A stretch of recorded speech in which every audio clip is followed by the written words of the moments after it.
I still remember the day in school when our teacher told us that the world population had become 3 billion people. And that was in 1960. And I'm going to talk now how world population has changed from that year and into the future. But I will not use digital technology as I've done during my first 5 TED Talks. Instead, I have progressed. And I am today launching a brand new analog teaching technology that I picked up from IKEA.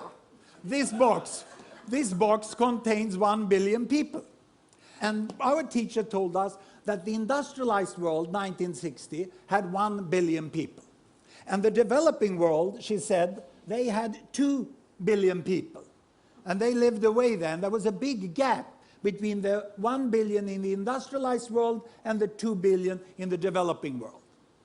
The industrialized world, people were healthy, educated, rich, and they had small families.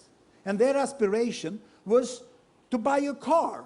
And in 1960, all Swedes were saving to try to buy a Volvo like this. This was the economic level at which Sweden was. But in contrast to this, the developing world, far away, the aspiration of the average family there was to have food for the day. And they were saving to be able to buy a pair of shoes. There was an enormous gap in the world when I grew up. And this gap between the West and the rest has created a mindset of the world which we still use linguistically when we talk about the West and the developing world. But the world has changed, and it's overdue to upgrade that mindset and that taxonomy of the world and to understand it. And that's what I'm going to show you. Because since 1960, what has happened in the world up to 2010 is that a staggering 4 billion people have been added to the world population. Just look how many. The world population has doubled since I went to school. And of course there has been economic growth in the West. A lot of companies have happened to grow the economy, so the Western population moved over to here. And now their aspiration is not only to have a car, now they want to have a holiday on a very remote destination and they want to fly. So this is where they are today. And the most successful of the developing countries here, they have moved on, you know, and they have become emerging economies, we call them. And they are now buying cars. And what happened a month ago was that the Chinese company Geely, they acquired the Volvo company. And then finally the Swedes understood that something big had happened in the world. You know? So there they are. And the tragedy is that the 2 billion over here that is struggling for food and shoes, they are still almost as poor as they were 50 years ago. The new thing is that we have the biggest pile of billions, the 3 billions here, which are also becoming emerging economies. Because they are quite healthy, relatively well educated, and they already also have 2 to 3 children per woman, as those have. And their aspiration now is, of course, to buy a bicycle.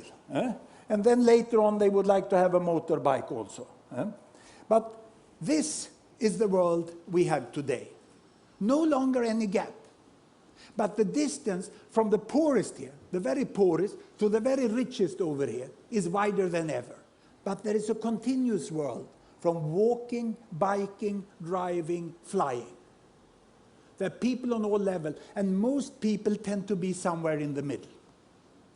This is the new world we have today, in 2010. And what will happen in the future? Well, I'm going to project into 2050.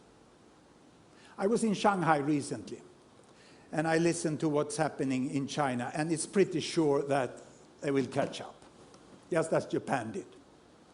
All the projections. This one will grow with 1 to 2 or 3%, and this grows with 7, 8, and then they will land up here. They will start flying. And these lower middle income countries, the emerging economies, they will also forge forwards economically. And if, but only if, we invest in the right green technology so that we can avoid severe climate change and energy can still be relatively cheap, then they will move all the way up here. And they will start to buy electric cars, isn't it? This is what we will find there. So what about the poorest 2 billion? What about the poorest 2 billion here? Will they move on?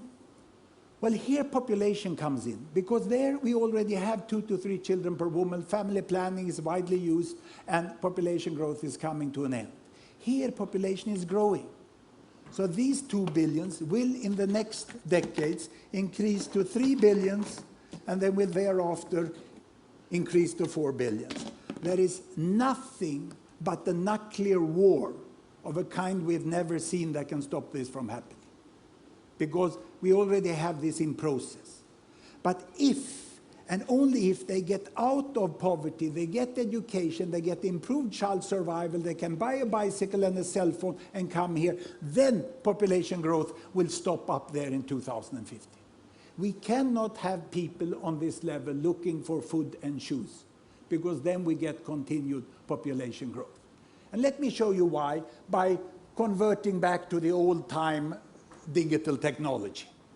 Here I have on the screen my country bubbles. Every bubble is a country, the size is population, the colors show the continent, the yellow one there is the Americas, dark blue is Africa, brown is Europe, green is Middle East, and this light blue is South Asia, that's India, and this is China, size is population. Here I have children per woman, 2 children, 4 children, 6 children, 8 children, big families, small families. The year is 1960, and down here child survival. The percentage of children surviving childhood up to starting school, 60%, 70%, 80%, 90%, and almost 100%, as we have today in the wealthiest and healthiest countries.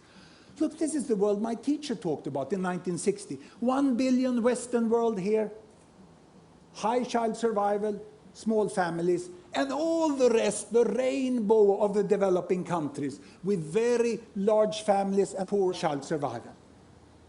What has happened? I start the world. Here we go. Can you see, as the year passed by, child survival is increasing. They get soap, hygiene, education, vaccination, penicillin, and then family planning. Family size is decreasing. They get up to 90% of child survival, then family is decreasing. Also the Arab countries in the Middle East is falling down there. Look, Bangladesh catching up with India.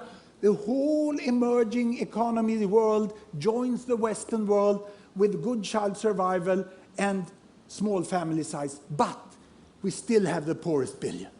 Can you see the poorest billion? Those boxes I had over here? They are still up here, and they still have a child survival of 70 to 80%, meaning that if you have 6 children born, there will be at least 4 who survive to the next generation, and the population will double in 1 generation. So the only way of really getting world population to stop is to continue to improve child survival to 90%. That's why investments by Gates Foundation, UNICEF and aid organization, together with national government in the poorest countries, are so good. Because they are actually helping us to reach a sustainable population size of the world. We can stop at 9 billion if we do the right things. Child survival is the new green. It's only by child surviving that we will stop population growth. And will it happen? Well, I'm not an optimist. Neither am I a pessimist.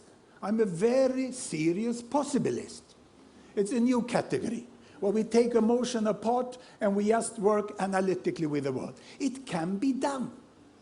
We can have a much more just world with green technology and with investments to alleviate poverty and global governance. The world can become like this.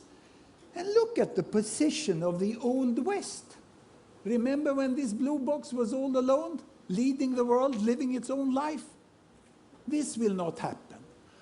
The role of the Old West in the New World is to become the foundation of the modern world. Nothing more, nothing less. But it's a very important role. Do it well and get used to it. Thank you very much.